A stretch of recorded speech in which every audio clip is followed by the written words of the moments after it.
үй тапсырмасын сіздерге тест арқылы пысықтаймыз, яғни класс тайм платформасы арқылы сіздерден өткен тақырыптар бойынша сұрақтар беріледі. Сол сұрақтарға жауап береміз. Қазір бәріміз телефондарымызды алайық, ссылка жібереміз.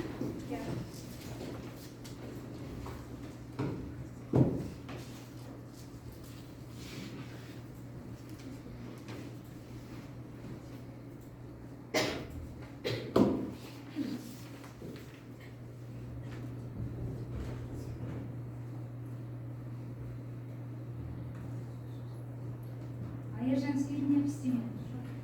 Қайтын шығып кетіп кірші қайды.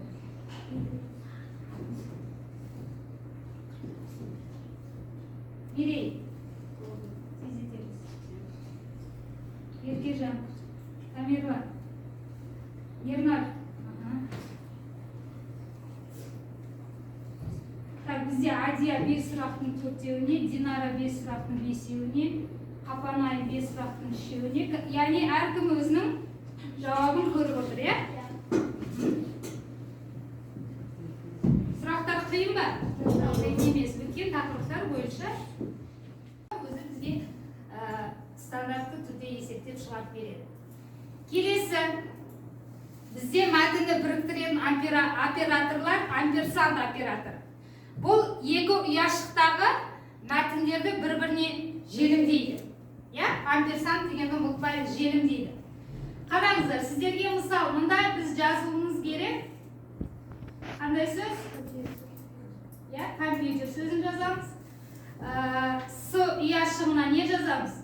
Жады деген сөз жазамыз.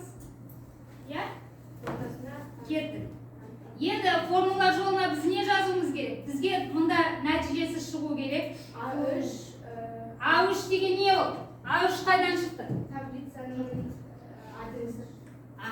Ұяшықтың адресі, Компьютер сөзі бізде қайда тұр? А3-те. Сіздерге мұнда А2 деп тұр, біз оны қайда жаздық? А3-ке жаздық. Енді формула жолына жазамыз. А3. Так, А3, енді амперсанд белгісін біз символдардан табамыз. Міне, тауып, ставить, закрыть.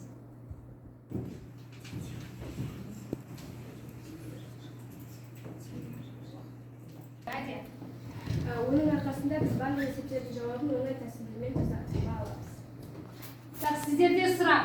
Электронды кестеде есептеулер үшін формулалар құрудың тиімділігі неде дейді? Сіздер не дедіңіздер? Жауабын оңай тәсілмен таба аламыз. Сонда несі оңай болды?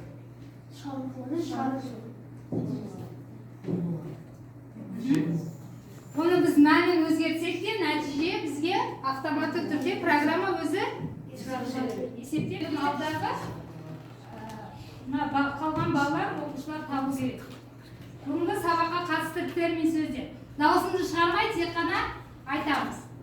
Читать по губам деген білеміз ғой ойынды? Алдында ойнап жүрміз? Мәтін. Макет. Жақсы, молодцы. Келесі.